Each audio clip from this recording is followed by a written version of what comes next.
ನಮಸ್ತೆ ಚೇಳೂರು ನ್ಯೂಸ್ ಕನ್ನಡಕ್ಕೆ ಸ್ವಾಗತ. ಜಗತ್ತಿನಲ್ಲೇ ವಕೀಲ ವೃತ್ತಿ ಶ್ರೇಷ್ಠ. ಬಾಗೇಪಲ್ಲಿ ಜೆಎಂಎಫ್ಸಿ ಹಿರಿಯ ಶ್ರೇಣಿ ನ್ಯಾಯಾಧೀಶೆ ಎಂ ಭಾರತಿ ಅಭಿಮತ. ಬಾಗೇಪಲ್ಲಿ ತಾಲೂಕು ವಕೀಲರ ಸಂಘ ಆಯೋಜಿಸಿದ್ದ ವಕೀಲರ ದಿನಾಚರಣೆಯಲ್ಲಿ ಭಾಗವಹಿಸಿ ಮಾತನಾಡಿದರು. ಈ ಸಂದರ್ಭದಲ್ಲಿ ಜೆಎಂಎಫ್ಸಿ ಕಿರಿಯ ನ್ಯಾಯಾಧೀಶರಾದ ಮಂಜುನಾಥಾಚಾರಿ, ವಕೀಲರ ಸಂಘದ ಅಧ್ಯಕ್ಷ ಎ ನಂಜುಂಡಪ್ಪ, ಉಪಾಧ್ಯಕ್ಷ ರಾಮಾಂಜಿ, ಕಾರ್ಯದರ್ಶಿ ಪ್ರಸನ್ನ, ಹಿರಿಯ ವಕೀಲರಾದ Appaswamy, MK Allabakash, Narasimhareddy, BR Narasimhanaidu, AG Sudhakar, Karunasagar Reddy, JN Nanjappa, Narayana, Fayaz Basha, RC Chandrashekar, Chand Basha, Nagabhushana, Mushtaq Ahmed, Jayappa, Raghu, TL Ramanji, GS Ramanji, Mamata, GK Aruna, Bindu, Priyanka, Sujatha, Dattatreya, DH Narasimhamurthy ಮತ್ತಿತರರು ವಕೀಲರು ಉಪಸ್ಥಿತರಿದ್ದರು. ಈ ವಕೀಲ ವೃತ್ತಿ ಅಂದ್ರೆ ಏನು?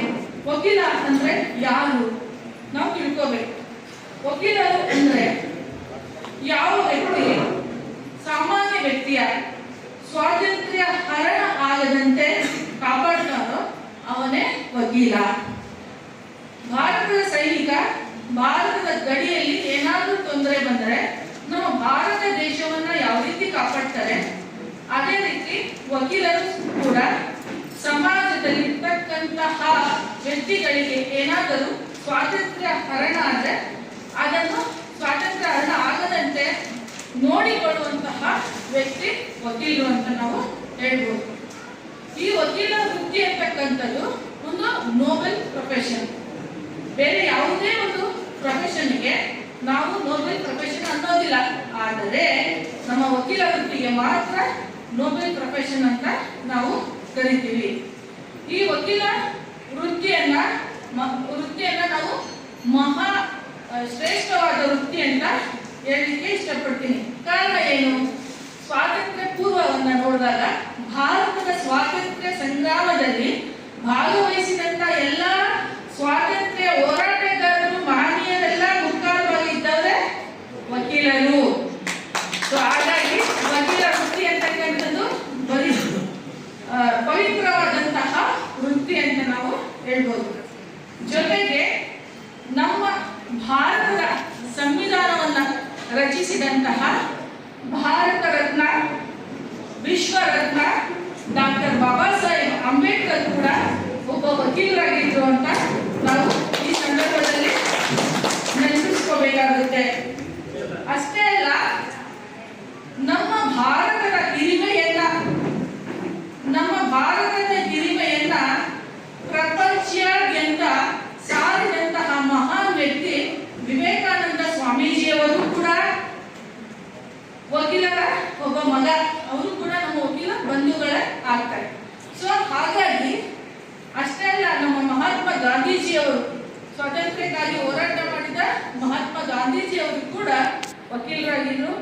ಜೊತೆಗೆ ಅವರ ಜೊತೆ ಇದ್ದಂತಹ ಎಲ್ಲಾ ಸ್ವಾತಂತ್ರ್ಯಗಾರರು ಕೂಡ ವಕೀಲರಾಗಿದ್ರು. ಇಷ್ಟೇ ಅಲ್ಲ, ಇನ್ನೊಂದು ಹೆಮ್ಮೆ ಏನಪ್ಪಾ ಅಂತಂದ್ರೆ ನಮ್ಮ ಭಾರತದ ಸಂವಿಧಾನ. ಅಂದ್ರೆ ಈಗ ನಾವು ಹೇಳ್ಬೇಕಾಗುತ್ತೆ, ಕ್ರಿಶ್ಚಿಯನ್ನರಿಗೆ ಬೈಬಲ್ ಇದೆ, ಮುಸಲ್ಮಾನರಿಗೆ ಕುರಾನ್ ಇದೆ, ಹಿಂದೂಗಳಿಗೆ ಭಗವದ್ಗೀತೆ ಇದೆ. ಆದರೆ ನಮ್ಮ ಭಾರತ ದೇಶದ ಎಲ್ಲಾ ಜನರಿಗೆ ಇರುವಂತಹ ಏಕೈಕ ಪವಿತ್ರ ಗ್ರಂಥ ಯಾವುದಪ್ಪ ಅಂದ್ರೆ ಅದು ಸಂವಿಧಾನ. ಆ ಸಂವಿಧಾನದ ಒಂದು ಏನೋ ರಚನೆ ಮತ್ತು ಸಿದ್ಧತೆ ಆಗಿರ್ತಕ್ಕಂಥದ್ದು ಯಾರಿಂದ? ವಕೀಲ ವೃಂದದಿಂದ.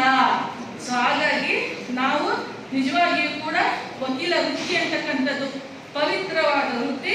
ವಕೀಲರು ಅಂದ್ರೆ ಸಮಾಜದಲ್ಲಿ ಒಬ್ಬ ಶ್ರೇಷ್ಠ ವ್ಯಕ್ತಿ ಅಂತ ನಾವು ತಿಳ್ಕೋಬೇಕು, ಭಾವಿಸ್ಬೇಕು, ಮತ್ತೆ ಅದೇ ರೀತಿ ನಾವು ನಡ್ಕೋಬೇಕಾಗುತ್ತೆ.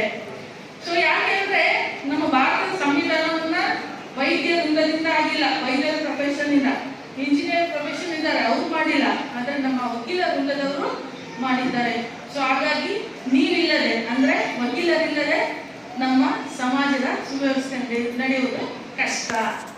ಸೊ ಹಾಗಾಗಿ ವಕೀಲರು ತುಂಬಾ ಸಮಾಜದಲ್ಲಿ ತುಂಬಾ ಅತ್ಯುನ್ನತ ಪ್ರಮುಖ ಪಾತ್ರವನ್ನ ವಹಿಸ್ತಕ್ಕಂಥವ್ರು ಯಾರಪ್ಪ ಅಂದ್ರೆ ಅದು ವಕೀಲರು. ಹಾಗಾದ್ರೆ ನ್ಯಾಯಾಧೀಶರಿಂದ ಬರ್ತಾರೆ, ಆಕಾಶದಿಂದ ಬರ್ತಾರ? ಇಲ್ಲ. ಅವ್ರು ಎಲ್ಲಿಂದ ತರೋದು ನ್ಯಾಯಾಧೀಶರನ್ನ? ವಕೀಲ ವೃಂದದಿಂದನೇ, ಅಂದ್ರೆ ಬಾರ್ ಅಸೋಸಿಯೇಷನ್ ಇಂದನೇ ನ್ಯಾಯಾಧೀಶರನ್ನ ಆಯ್ಕೆ ಮಾಡಲಾಗುತ್ತೆ. ಸೊ ನಾವು ಕೂಡ ಈ ನ್ಯಾಯಾಧೀಶರ ಹುದ್ದೆಗೆ ಸೇರುವ ಮೊದಲು ಏನಾಗಿದ್ವಿ? ವಕೀಲರಾಗಿ ನಮ್ಮ ವೃತ್ತಿಯನ್ನ ಮಾಡ್ತಾ ಇದ್ವಿ. ವಕೀಲರ ವೃತ್ತಿಯಲ್ಲಿ ಯಾರು ಪ್ರಾಕ್ಟೀಸ್ ಮಾಡ್ತಾರೋ ಅಂತವರನ್ನ ಮಾತ್ರ ನ್ಯಾಯಾಧೀಶರ ಹುದ್ದೆಗೆ ಆಯ್ಕೆ ಮಾಡಿಕೊಳ್ಳಲಾಗುತ್ತದೆ. ಹಾಗಾಗಿ ನಾವು ಕೂಡ ನಿಮ್ಮ ಕುಟುಂಬ ವರ್ಗದವರು ಅಂತ ಈ ಒಂದು ಸಂದರ್ಭದಲ್ಲಿ ಹೇಳಲಿಕ್ಕೆ ಇಷ್ಟಪಡ್ತೀನಿ. ಒಬ್ಬ ವ್ಯಕ್ತಿಗೆ ನ್ಯಾಯದಾನವನ್ನು ನಾವು ಮಾಡಬೇಕಾದ್ರೆ ವಕೀಲರ ಪಾತ್ರ ತುಂಬಾ ಮುಖ್ಯ ಅಂತ ಗೌರವಾನ್ವಿತ ಸರ್ವೋಚ್ಚ ನ್ಯಾಯಾಲಯವು ಕೂಡ ಹೇಳಿದೆ. ಹಾಗಾಗಿ ಬೆಂಚ್ ಅಂಡ್ ಬಾರ್ ರಿಲೇಶನ್ಶಿಪ್ ಯಾವತ್ತೂ ಕೂಡ ಒಂದು ಕಾರ್ಡಿಯಲ್ ರಿಲೇಶನ್ಶಿಪ್ ಇರಬೇಕು. ಯಾವಾಗಲೂ ಕೂಡ ಒಂದು ರಥದಲ್ಲಿ 2 ಚಕ್ರ ಇದ್ದಂತೆ ವಕೀಲರು